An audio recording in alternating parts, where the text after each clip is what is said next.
What's up guys, Sergio here. So today we're going to be doing another food review. This time we're going to be doing it on Banza pasta.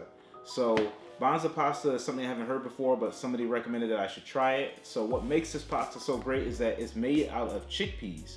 So I'm actually really interested to try this and see how it's going to taste. So their big selling point is that they say that it has 23 grams of protein compared to your average pasta. Now, what I usually eat on a regular is these wide egg noodles, and so I think it's going to actually be a really good comparison to see how they taste. Banza makes a few different types of pasta. When I was at the store, I think I saw a macaroni version as well as just like a regular spaghetti noodle version. So I went with the rotini version because I think it's going to be the closest to the egg noodle. So I have some pasta cooking right now, so while we're waiting for that to get ready, let's actually take a closer look at some of the macros on this and what makes this thing so great. So they also say that it's gluten-free, non-GMO, low glycemic index, and vegan. So that is a plus for all of you who are vegan out there. Compared to the egg noodles, obviously it's going to be cooked with eggs, so obviously it's not vegan. So that's one plus for this. They say that you get 23 grams of protein, but that's if you are taking a 3.5 ounce serving size. But look at the back of the egg noodles. They do their serving sizes by 56 grams, which is about 2 ounces. So if we do the math here, and they actually do have it on the back, if you're looking at just 2 ounces of Banza pasta, you're going to get 13 grams of protein. And now compared to the egg noodles here, the egg noodles, I'm getting 8 grams of protein. So really it's only 5 grams of protein more than the regular egg noodles. Also, they tout that it has 8 grams of fiber, but once again, that's when you're looking at a 3.5 ounce serving size. When you're looking at only a 2 ounce serving size, you're only going to get 5 grams of fiber. Now compared to the egg noodles, you're getting 2 grams of fiber, so it's only 3 grams of fiber more. So it seems like they're kind of stretching the truth a little bit by changing the serving size. When you do a apples to apples comparison with serving size, it's really not that much of a difference. The total calorie count is going to be 190 calories for the Banza pasta, but for the egg noodles you're going to get 220 calories, so only 30 calories difference. So as I'm looking at the different numbers here, I'm not seeing that much of a difference. The one thing would be that it's vegan and you're getting slightly more protein. The ingredients, you're getting chickpeas, of course, tapioca, pea protein, and that's where you're probably getting the higher protein from, and then xanthan gum. When it comes to the nutrition facts, it's not that much better, but we'll see if the taste is worth it, because if the taste is worth it, then we might have something here. It looks like my pasta is almost done, so I'm going to check that out, and then we're going to get to the taste test.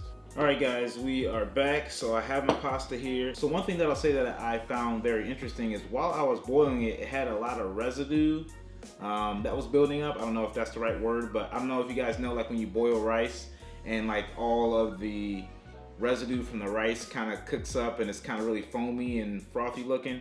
Well, that's what was happening with the chickpeas. So I found that kind of interesting that it had that same kind of residue that comes off the rice when you boil it. So, but anyway, that's beside the point.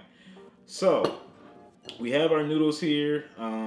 It doesn't look any different than a regular noodle, so there's nothing different there. I say that it kind of has a different smell to it, and I'm trying to think what this smells like. Almost kind of like beans. It smells like black beans. I know it's kind of weird to say, but okay, well now I feel dumb. It smells like chickpeas, but that's because it's from chickpeas. Anyway, that's embarrassing. Yeah, it smells like chickpeas because it is a bean. So what I'm gonna do is I'm gonna first taste it without sauce, and then I'm gonna add sauce and then kind of compare it. So here we go. Let's try this thing out.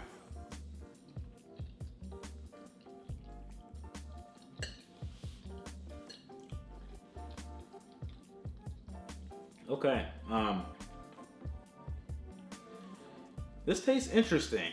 I don't know if it's how I boiled it, but remember when I was talking about the residue that was building up in the water? Well, it's kind of like, it's really sticky. it's not as smooth as like a regular spaghetti noodle would be. So I'm really tasting almost like that extra foaminess or residue on the noodle. Not necessarily a bad thing, and I think maybe when I put some sauce on it, I won't notice it as much, but it does kind of feel like I'm eating a chickpea. You have an added texture that you wouldn't have with regular pasta that you have with this. The taste is really bland, obviously, because I haven't added anything to it, but it's a little distracting. It definitely tastes different than a regular spaghetti noodle, so you can definitely tell the difference. Add a little sauce here.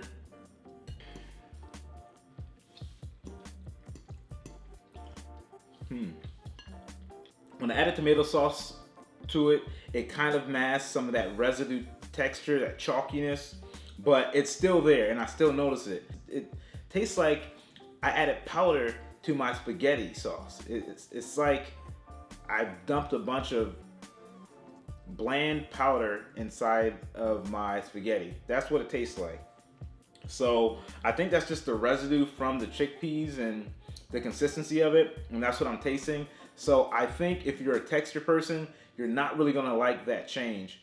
As far as the taste, other than that, it does taste pretty good. Would I eat it again? Yeah, but would I eat it over regular pasta? Probably not. Now, if I was vegan and I didn't have a choice in getting other noodles that weren't vegan, so like if my choice was egg noodles, which is not vegan, or Banza pasta, which is vegan, then yeah, I would definitely go with the Banza and it would be pretty close.